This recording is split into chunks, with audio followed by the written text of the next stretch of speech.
প্রশ্ন কয়েকটি এসেছেন। একটা সর্বপ্রথম প্রশ্ন হচ্ছে যে সমাজে কিছু লোক আছে যারা ওয়াহাবিদেরকে মেয়ে দেয়, নিজের মেয়ের বিয়ে ওয়াহাবির সাথে দেওবন্দের সাথে দেয়। তো তাদের যে সমাজে একটা টাকা বাঁধা থাকে, বিয়েটা দেওয়া ওদের সাথে, তো বিয়ে দেওয়া শরীয়তে নাজায়েজ আছে।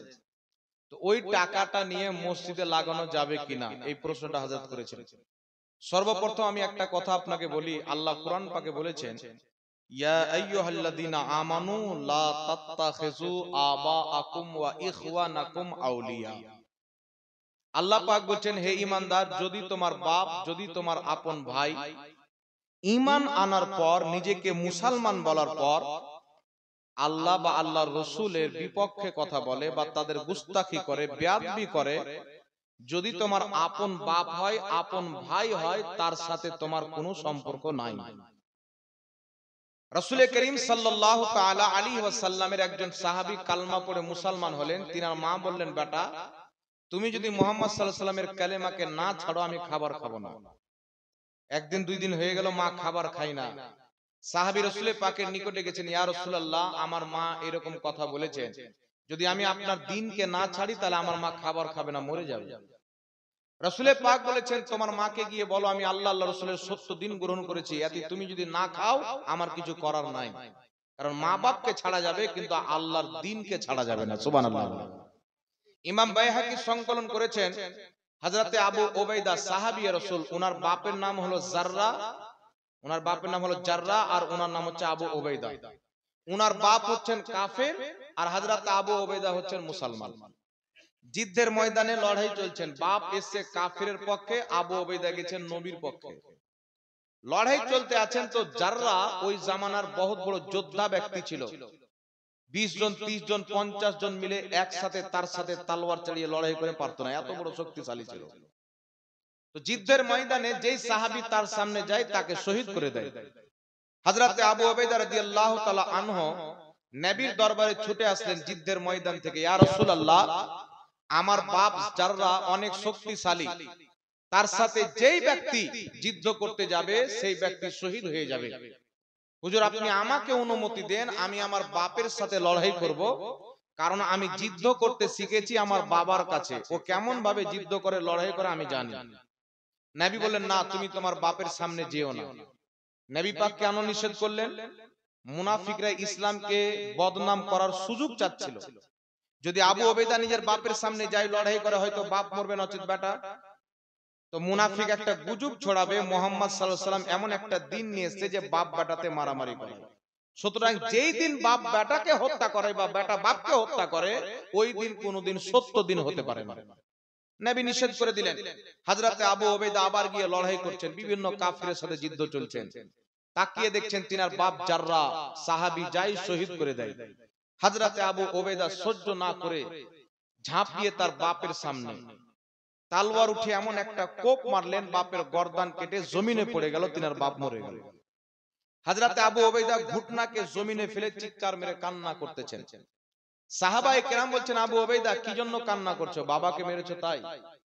হযরতে আবু উবাইদা বলছেন, বাপকে হত্যা করেছি তাই কান্না করি না, নবী নিষেধ করেছিলেন, আমি নবীর কথা রাখতে পারিনি, তাই কান্না করতেছি। কারণ নবী যদি নারাজ হয়ে যায় তো আল্লাহ কোনই মতে রাজি হবে না। হযরতে আলী রাদিয়াল্লাহু তাআলা আনহু সহ কয়েকজন সাহাবী বলছেন, চলো নবীর দরবারে যাই। ওই জামানাতে একটা রেওয়াজ ছিল, কেউ যদি জুলুম করত মাথার পাগড়ি খুলে গলাতে ঝুলিয়ে মুজরিম সেজে নবীর দরবারে যেত। হযরতে আবু উবাইদা মাথার পাগড়ি খুলে মুজরিম সেজে গলাতে পাগড়ি ঝুলিয়ে নবীর দরবারে, ইয়া রাসূলুল্লাহ, আমি আপনার কথা রাখতে পারিনি, হুজুর আপনি নারাজ তো হননি? আমার বাপের সামনে আমি যদি না যেতাম, আমার বাপ সবাইকে শহীদ করে দিত, তার মোকাবেলা কেউ করতে পারত না। আমি ছাড়া আমার বাপের সাথে লড়াই করতে কেউ পারতো না, কারণ আমি জানি আমার বাপ কিভাবে ওয়ার করে, কিভাবে তলোয়ার চালায়, আমি তার কাছ থেকে শিখেছি। ইয়া রাসূলুল্লাহ, ইয়া হাবিবাল্লাহ, আমি না গেলে আপনার অসংখ্য সাহাবাকে শহীদ করে দিত, তাই আমি আবু উবাইদা সহ্য না করতে পেরে আমার বাপকে গিয়ে কতল করে দিয়েছি, মার্ডার করে দিয়েছি। রাসূলুল্লাহর চেহারা চোখ দিয়ে পানি বেরিয়ে গেলেন। হযরতে আবু উবাইদা বলছেন, হুজুর আপনি নারাজ তো হননি? রাসূল পাক সাল্লাল্লাহু আলাইহি ওয়াসাল্লাম বলছেন, আবু উবাইদা, আমি এই জন্য নিষেধ করেছিলাম যাতে মুনাফিকরা ইসলামকে বদনাম না করতে পারে। তুমি আমি নবীর মহব্বতে, আল্লাহর মহব্বতে আপন বাপকে হত্যা করেছো। আল্লাহ তাবারাক ওয়া তাআলাও তোমার প্রতি রাজি, আমি মুস্তাফাও তোমার প্রতি রাজি হয়ে গেছি। এই কথা যখন হযরতে আবু উবাইদা শুনলেন, আল্লাহও রাজি, নবীও রাজি, গলা থেকে পাগড়ি খুলে এইভাবে ঝুলাতে আরম্ভ করলেন আনন্দ হয়ে। দেখবেন সমাজে কিছু ছেলে পেলে ক্রিকেট খেলতে গিয়ে যদি জিতে নেয়, ফার্স্ট প্রাইজ পেয়ে নেয়, তো গাঞ্জি খুলে ঝুলায়। তো হযরতে আবু উবাইদা পাগড়ি খুলে আল্লাহু আকবার বলছেন আর যাচ্ছেন, আনন্দতে পাগল হয়ে গেছে। রাসূল পাক অসংখ্য সাহাবী দাঁড়িয়ে আছেন, বলছেন, সাহাবী তোমরা যদি জান্নাতি দেখতে চাও আমার আবু উবাইদাকে দেখে নাও। সে আমার মহব্বতে, খোদার মহব্বতে নিজের বাপকে হত্যা করেছে। জাহান্নামের আগুন আল্লাহ তাবারাক ওয়া তাআলা তার জন্য হারাম করে দিয়েছে। বলেন সুবহানাল্লাহ। তাহলে নিজের বাপকে হত্যা করলেন কেন? নবীর বিপক্ষে আসার কারণে। যারা ওয়াহাবি মতের লোক, গায়ের মুকাল্লিদ দেওবন্দি মতের লোক, এদের কিতাবে লেখা আছে, দেওবন্দীদের গুরু কাসিম নানতাবি তাহজিরুন নাস কিতাবে লিখেছেন 25 পৃষ্ঠার মধ্যে, আমাদের নবীর পরও নতুন নবী জন্ম নেওয়া সম্ভব। আশরাফ আলী থানভী ওয়াহাবিদের মুজাদ্দিদ হিফজুল ইমানের 8 পৃষ্ঠার মধ্যে লিখেছেন, যতটুকু ইলমে গায়েব আল্লাহ নবীকে দিয়েছেন, ততটুকু গায়েব তো প্রত্যেক জানোয়ারকে, প্রত্যেক বাচ্চা পাগলকেও দিয়েছেন। খলিল আহমদ আম্বেটি ওয়াহাবিদের গুরু নিজের কিতাব বারাহিনে কাতের 122 পৃষ্ঠার মধ্যে লিখেছেন, নবীর মেম্বারে আল্লাহর কসম খেয়ে বলি, যে রেফারেন্স দিচ্ছি, কেউ যদি একটাকে ভুল প্রমাণ করতে পারে, চোরের শাস্তির চাইতে কঠিন শাস্তি আমার জিহ্বা কেটে নেন। আল্লাহর ইজ্জতের কসম খেয়ে বলি, তারা এগুলো নিজের কিতাবের মধ্যে লিখেছেন বলে আমাদের কলিজাতে আগুন জ্বলেছে।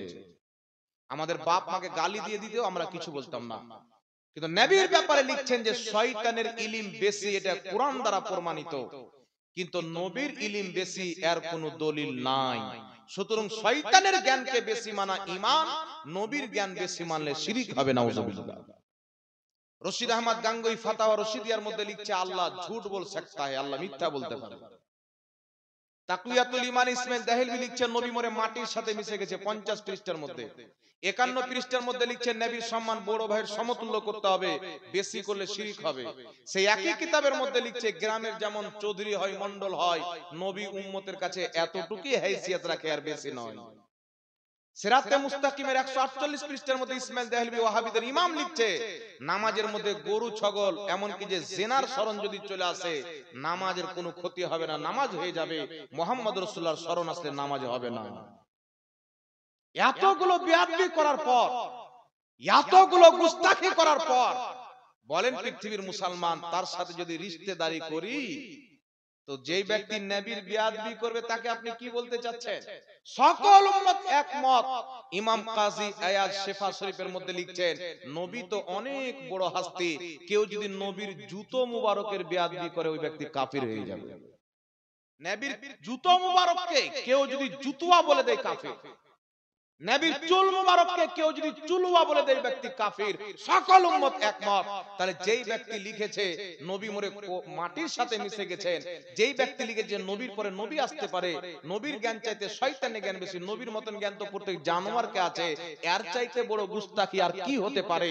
এই বেয়াদবি তো আবু জেহেল পর্যন্ত করতে পারে।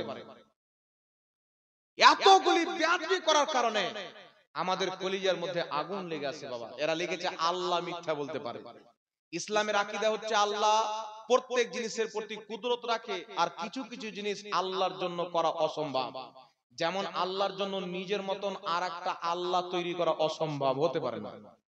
আল্লাহ চুরি করতে পারে না, আল্লাহ ওয়াদা খেলাফি করতে পারে না, আল্লাহ মিথ্যা বলতে পারে না, মিথ্যা বলা একটা এইব, আর আল্লাহর কুদরত প্রত্যেক এইব থেকে পাক। আর এরা নিজের কিতাবের মধ্যে লিখছে আল্লাহ মিথ্যাও বলতে পারে, চুরিও করতে পারে। নাউজুবিল্লাহ হবে না?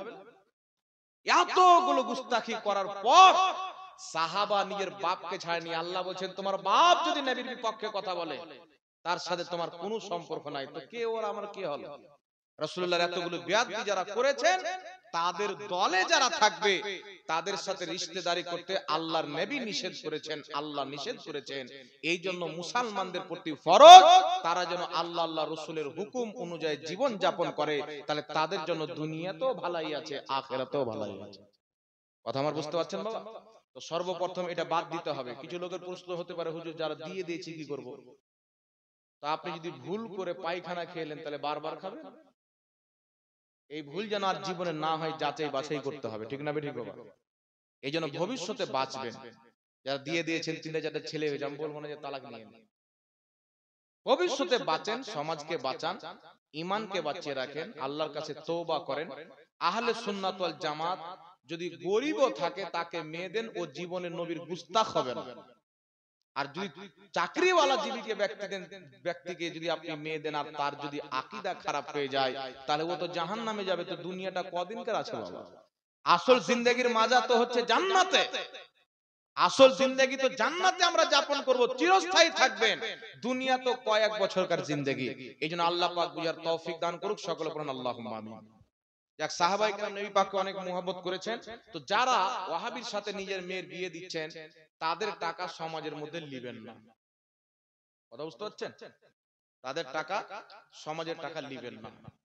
আর আলিম উলামার দায়িত্ব হচ্ছে তাকে বুঝানো, বুঝাবেন। ওদের যেগুলো কুফরি আকীদা আছে সেইগুলো আকীদা তাদেরকে বলবেন।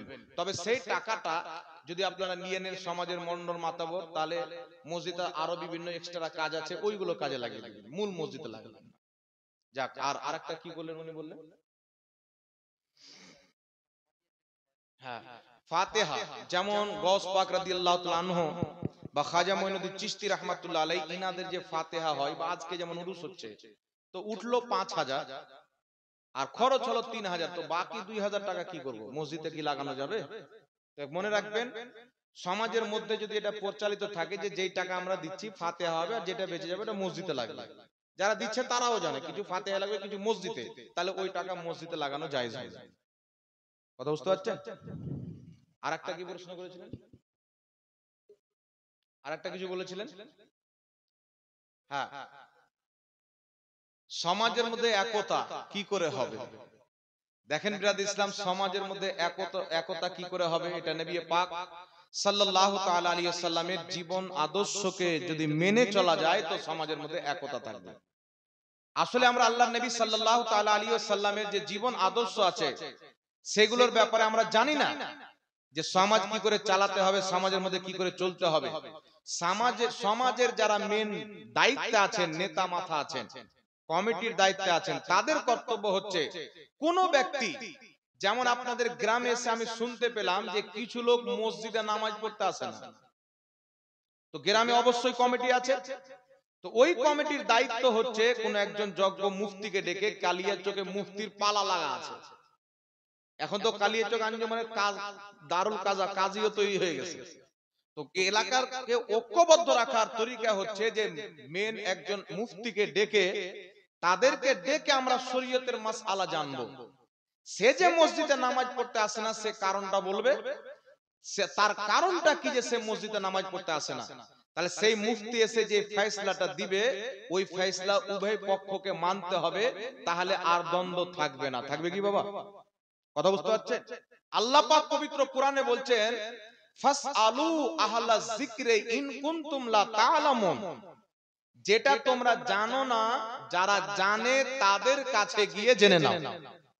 তো আমাদের কর্তব্য হচ্ছে যদি সমাজের মধ্যে কোনো মসজিদকে নিয়ে ধর্মীয় বিষয়ে কোনো বিভ্রান্তি হয়, তাহলে সমাজের যারা মেন দায়িত্ব আছে তিনাদের কর্তব্য হচ্ছে যোগ্য আলিম মুফতিকে ডেকে তার সমাধান করে সমাজকে ঐক্যবদ্ধ করে দেওয়া। বাকি কথা হচ্ছে আমাদের সমাজের মধ্যে আরেকটা জিনিস দেখতে পাওয়া যায় বিভিন্ন সমাজে, যে মানুষের সাথে মেল নাই, মানুষ মানুষকে দেখতে পারে না, এক মানুষ অপর মানুষের গিল্লা করে। তো আমরা নবী মুস্তাফার আদর্শকে পাইনি। মনে রাখবেন, একজন মুসলমান যদি আরেকজন মুসলমানের সাথে সম্পর্ক 3 দিনকার বেশি পার করে দেয়, 3 দিনকার বেশি যদি চালা না করে, তাহলে সেই ব্যক্তির জন্য ফতোয়া হচ্ছে আল্লাহ তাবারাক ওয়া তাআলা তার প্রতি নারাজ হয়ে যায়, তার ইবাদত আল্লাহর দরবারে তাড়াতাড়ি কবুল হবে না। কথা বুঝতে পারছেন? তাড়াতাড়ি কবুল হবে না। আর আপনার আমার যদি মনের মিল না থাকে, যেই ব্যক্তি তারা দুইজনকে মিলিয়ে দিবে তার প্রতি আল্লাহর জান্নাত ওয়াজিব হয়ে যাবে। আর কেউ যদি নিজ ইচ্ছাতে গিয়ে মিলে যায় যে লোকটা আমার সাথে কথা বলে না, নারাজ আছে, তাকে আগে সালাম দিয়ে যদি মিলে যায়, আল্লাহ তাবারাক ওয়া তাআলা তার গুনার মাগফিরাত করে দিবে, ক্ষমা করে দিবে। জোরে বলে সুবহানাল্লাহ। তো এগুলো বিভিন্ন জিনিস পদ্ধতি রয়েছেন পৃথিবীর মুসলমান সমাজের মধ্যে, কি সারা পৃথিবীতে যত মুমিন মুমিনাত আছে আহলে সুন্নাত ওয়াল জামাত, সবার সাথে ভালো সম্পর্ক রাখা, খাস করে নিজের সমাজে দুই দিনকার জিন্দেগি। রাসূলে পাক বলছেন, যদি কোনো ব্যক্তি মারা যায় আর সেই ব্যক্তির জানাজা পড়নেওয়ালা 40 জন ব্যক্তি যদি বলে লোকটা ভালো ছিল, আল্লাহ ওই ব্যক্তিকে জান্নাত নসিব করে। বলে সুবহানাল্লাহ। এমন কাজ করে যেতে হবে যেন লোক আমাকে ভালো বলে, খারাপ নয়। এই জন্য পৃথিবীর মুসলমান যারা আল্লাহর নেক বান্দা হয়, তাদের প্রতি কেউ যদি নারাজ হয়ে যায়, ওই বান্দা তার বাড়ি গিয়ে হাজির হয়ে যায়। ভাই কেন নারাজ হয়েছে তুমি? নবীর উম্মত আপনিও, নবীর উম্মত আমিও। আমরা বাপের বেটা পরে, মায়ের বেটা এটা পরের বিষয়, কিন্তু আগে আমাদেরকে ধর্মকে লক্ষ্য করতে হবে। ঈমান ইসলাম হচ্ছে সবার আগে। আর কুল্লু মুমিনিন ইখওয়া, প্রত্যেক ঈমানদার মুসলমান হচ্ছে ভাই। রাসূল পাক বলছেন, প্রত্যেক মুমিন মুসলমান হচ্ছে একটাই দেহুর মতো। আঙ্গুলকে যদি আঘাত লাগে, কষ্ট পুরা দেহ অনুভব করবে। যদি পায়ে আঘাত হয় তো হাতও কষ্ট অনুভব করবে। যদি হাতে আঘাত হয় তো পাও কষ্ট অনুভব করবে। তো মুমিন হচ্ছে একটা দেহুর মতো। ফিলিস্তিনে বোমা পড়লো তো আমাদের কলিজাতে আগুন লাগলো, লেগেছে কি লাগে না? আর মুসলমানের সবচাইতে দুর্দশা হওয়ার কারণ হচ্ছে বাবা, এককালীন মুসলমানদের নাম শুনলে ইহুদি নাসারা প্যান্টে পেশাব করে দিত। আর এখন মুসলমানকে যেখানে পারছে পিটাচ্ছে, কোনো ব্যাপার নাই। কারণ কি? এই যে মুসলমানদের ইউনিটি খতম হয়ে যায়, ইউনিটি খতম হয়ে যায়। তো আমাদের সমাজটাই যদি ঠিক না করতে পারি, তো পুরো দুনিয়ার মুসলমানকে কি করে ঠিক করব? সুতরাং আপনারা যারা সমাজের লোক আছেন, সকলের কাছে আমি আবেদন করব যে মানুষের সাথে খবরদার কোনোদিন চালা বন করবেন না। দুটা কথা হতে পারে মানুষের চলাফেরা করতে গিয়ে, চালা বন করবেন না। এখন সমাজে দেখতে পাওয়া যায় কে কার ছেলেকে মেরে দিল, কৌরির জমিনে কৌরি যদি বকরি চলে যায় তো এমন ঝগড়া হয়। আপনাদের গ্রামে আছে কি জানেন না? একটা গ্রামে গিয়েছিলাম তো দেখছি খুব আওয়াজ হচ্ছে, তো গাড়ি থেকে নামলাম, জিজ্ঞাসা করলাম কি হয়েছে ভাই। তো একটা বাড়িতে একজনের বকরি ঢুকে গেছে, তার জন্য ওই বাড়ির মহিলাটা এমন বাজে ভাষাতে ঝগড়া করছে, আল্লাহু আকবার কাবীরা। কান ওখানে কান ধরে দাঁড়িয়ে থাকতে পারবেন না আপনি। ও গালি দিচ্ছে, এও গালি দিচ্ছে। আচ্ছা বলেন তো বাবা, বকরি কি জানে যে আর বাড়ি গেলে গালি দিবে? আর বাচ্চা কি জানে যে লোকটাকে মারলে দোষ হয়ে যাবে? আমার বাচ্চা, আমার দুই ছেলে এক মেয়ে, আমার ছেলে একদিনে আমার কাছে 5 বার এসেছে, আব্বা উমুক আমাকে মারলো, উমুক আমাকে মারলো। বললেন বাবা বেটা বলে দেবো আর মারবো না বাস। এবার আমার কর্তব্য কি ছিল? ওখানে গিয়ে ঝগড়া করো ওর মা বাবার সাথে? এও বাচ্চা ও বাচ্চা, এও অবুঝ ও অবুঝ, ও মেরে দিয়েছে খেলতে খেলতে। আমরাও যখন ছোট ছিলাম তো কত কাউকে মেরেছি, কত কেউ আবার আমাদেরকেও মেরেছে, নাকি হয় কি হয় না বাবা? এই জন্য মা বোন যারা আছেন এবং বাবারা আছেন, সন্তানকে নিয়ে, পশু পাখিকে নিয়ে খবরদার কোন কাজের ঝগড়াতে পড়বেন না। এইগুলো জিনিস হচ্ছে সমাজের মধ্যে নিকৃষ্ট জিনিস। এগুলো মানুষের কর্ম নয়, জানোয়ার পর্যন্ত এগুলো বুঝে, কিন্তু মানুষ কবে বুঝবে আল্লাহ পাক জানে। আল্লাহ বুঝার তৌফিক দান করুক, সকলে পড়ুন আল্লাহুম্মা আমিন। তাই নবী পাক সাল্লাল্লাহু আলাইহি সাল্লামের আদর্শকে মেনে চলেন, সবার সাথে মহব্বত, সবার সাথে সম্পর্ক রেখে মেল মহব্বতে চলে, আর গোটা গ্রামের লোক ঐক্যবদ্ধ হয়ে থাকেন। যেই কাজ করব সমাজের সবাই একমত হয়ে, সবাই একমত হয়ে। আর ভালো কাজ করলে কেউ বাধা দিবেন না। আপনাদের মোথাবাড়ি থানাতে একটা গ্রামে আসলাম, তো বলছে হুজুর আমরা মসজিদ দুতলা করবো, তো 10-12টা লোক বিপক্ষে দাঁড়িয়ে আছে। তো মসজিদ দুতলা করবে তো 10-12টা লোক বিপক্ষে কেন দাঁড়াবে বলেন তো? ও কি সমাজের টাকা নিয়ে বাপের দুতলা দিচ্ছেন? ও তো আল্লাহর ঘরই দিচ্ছে। ওটা তো আপনারও মসজিদ হবে, আমারও মসজিদ হবে। মানে ওদের জ্বলন হচ্ছে যে নামটা এদের হবে, কমিটি আছে, এরা কমিটি আছে হচ্ছে। তো আপনি যে দান দিচ্ছেন, তো মেন নেকি পাওয়ার অধিকার তো দানই দে। এ দান না দিলে মসজিদ হবে না, দান না দিলে মাদ্রাসা হবে না, তো প্রথম নেকি তো আল্লাহ আপনাকে দান করবে। তো আপনার কিসের চিন্তা আছে? এইজন্য ভালো কাজকে সমর্থন করা, খারাপ কাজকে ঘৃণা করা। আল্লাহর নবী সাল্লাল্লাহু আলাইহি ওয়াসাল্লাম বলছেন, যদি সমাজের মধ্যে কোনো খারাপ কাজ হয় আর কোন ব্যক্তি যদি ওই কাজে টাকা দিয়ে অংশগ্রহণ করে, যদি সেখানে না থাকে, রাসূল পাক বলছেন গুনাহতে যারা খারাপ কাজ করলো বা যারা করতে সহযোগিতা করলো বরাবর গুনাহগার। কেউ সৌদি আরবে আছে, গ্রামে ঢোল খেলা হচ্ছে, সৌদি থেকে 500 টাকা পাঠালো, আমি দিচ্ছি ঢোল খেল, তাহলে এরা খেলে যা গুনাহ পাবে ওই যে 500 টাকা দিল ও গুনাহ পাবে। আর যদি টাকাও না দেয়, সমর্থ করে, সমর্থন করাতে খেলনেওয়ালার আর সমর্থন করার দুইজনের গুনাহ হবে বরাবর। আর আপনি ঘৃণা করছেন, শরীয়তের হুকুম কি? প্রথম হাত দিয়ে রুকো, না পারলে জবান দিয়ে রুকো। সেটার যদি ক্ষমতা না থাকে তো অন্তর থেকে ঘৃণা যেন চলে যাও, তাহলে আপনার ঘাড়ে আর গুনাহটা যাবে না। এই জন্য পৃথিবীর মুসলমান ভালো কাজ যদি হয় তাকে সমর্থন করবেন সবাই মিলে, আর খারাপ কাজ হলে তার বিরোধিতা করতে হবে। আল্লাহ পাক বুঝার তৌফিক দান করুন।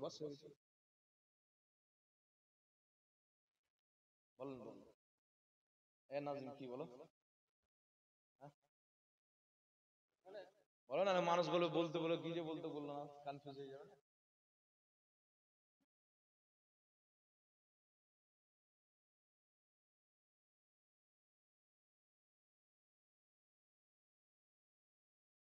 দেখেন বিরাদ ইসলাম, রাসূল পাক সাল্লাল্লাহু আলাইহি সাল্লাম বলেছেন, তোমরা হচ্ছে দায়িত্বশীল, আর প্রত্যেক দায়িত্বশীল ব্যক্তির দায়িত্বের হিসাব আল্লাহ পাক নেবেন, তাকে তার হিসাব দিতে হবে। সুতরাং আপনারা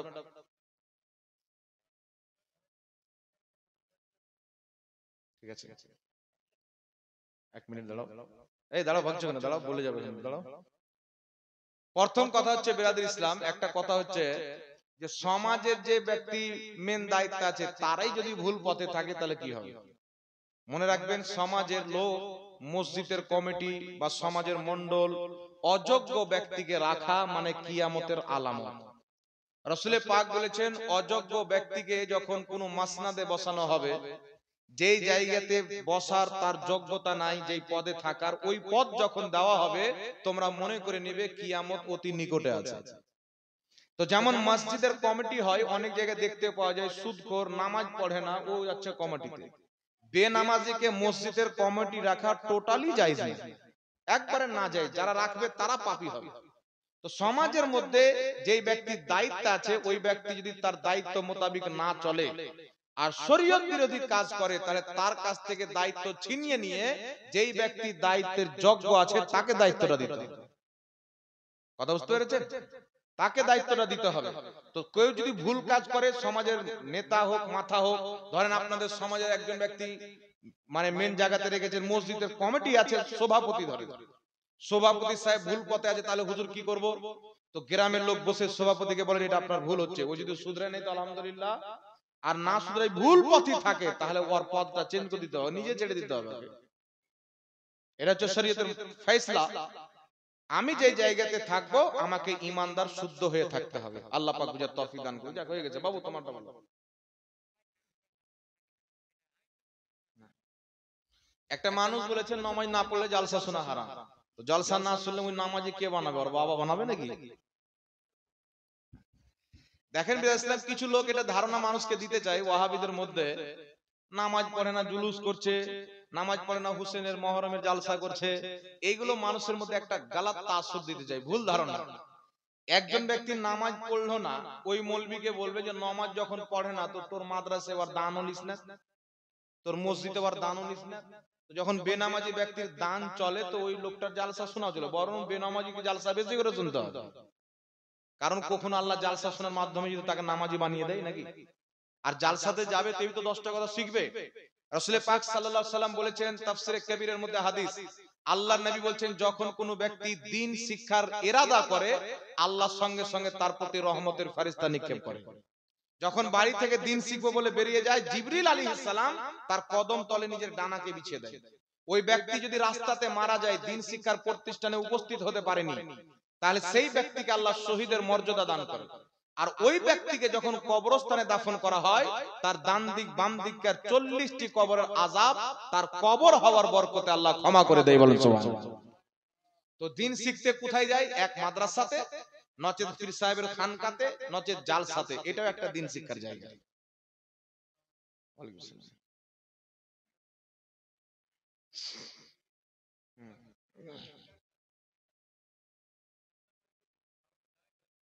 ঠিক আছে, ঠিক আছে, ঠিক আছে। দেখেন বিরাদ ইসলাম, ফাতোয়া দেওয়া মানে হচ্ছে এটাই আল্লাহ রাসূলের কথা। ফাতোয়া দেওয়া মানে এটাই আল্লাহ আল্লাহ রাসূলের কথা। এই জন্য কোন গায়রে আলিমের জন্য ফাতোয়া দেওয়া হচ্ছে হারাম। যে ব্যক্তি আলিম নয়, তাখাসসুস ফিল ফিকহ করেনি, ফাতোয়া দেওয়ার নীতিমালা পড়েনি, যদি আলিম আছে কিন্তু মুফতির ইফতা করেনি, তার জন্য ফাতোয়া দেওয়া জায়েজ নেই। ফাতোয়ার রুলস যতক্ষণ পর্যন্ত না পড়বে, সব জিনিসের একটা নিয়ম আছে। এই জন্য বর্তমান জামানাতে অনেক লোক বেরিয়েছে যেটা হারাম নয় সেটাকে হারাম বলতে চায়। মনে রাখবেন, কোন জিনিস যদি আমার দৃষ্টিতে খারাপ লাগে সেটাকে কি আমি হারাম বলতে পারবো? শরীয়ত যতক্ষণ পর্যন্ত খারাপ বলবে না ততক্ষণ আপনি হারাম বলতে পারবেন না। রাসূল পাক সাল্লাল্লাহু আলাইহি সাল্লাম বলছেন, হারাম ওটাই যেটাকে আল্লাহ কোরআনে হারাম বলেছেন, হালাল ওটাই যেটাকে আল্লাহ কোরআনে হালাল বলেছেন। যেটাকে আল্লাহ হালালও বলেননি হারামও বলেননি, ওটা মুসলমানদের জন্য জায়েজ এবং ক্ষমা আছে। এই জন্য ভাই যেটা প্রশ্ন করেছেন যে বিড়ি সিগারেট গুটকা, নামাজ পড়ছে মসজিদ থেকে বের হলো বিড়ি জ্বালিয়ে দিল, মনে রাখবেন বিড়ি খাওয়া, সিগারেট খাওয়া, গুটকা খাওয়া এইগুলো জিনিস শরীয়তে হারাম নয়, তবে স্বাস্থ্যের পক্ষে ক্ষতি, তাই এটাকে উলামায়ে কেরাম বলেন এটা না খাওয়াই ভালো, খেও না, নিষেধ করে। কিন্তু খেলে গুনাহ হবে, গুনাহ হবে না, আপনার শরীরের ক্ষতি আছে। সুতরাং কেউ কোনো ব্যক্তি যদি বিড়ি খায় গুটকা খায়, না খাওয়া ভালো, আমি পরামর্শ দেবো খেয়েন না, তবে হারাম বা নাজায়েজ নয়, তার কোনো গুনাহ হবে না। হারাম কোন জিনিস? যেটাকে আল্লাহ আল্লাহ রাসূল হারাম করেছেন, যেমন শরাব পান করা হারাম, হিরোইন খাওয়া হারাম। রাসূল পাক বলেছেন কুল্লু মুসকিরিন খামরুন ওয়া কুল্লু খামরিন হারামুন, প্রত্যেক আপনার নাশা হচ্ছে মদ, আর প্রত্যেক মদ হচ্ছে হারাম। ওটা কোন নাশা? যে নাশাটা মানুষের বিবেককে নষ্ট করে দেয়, তাই অল্প খেলেও হারাম, বেশি খেলেও হারাম।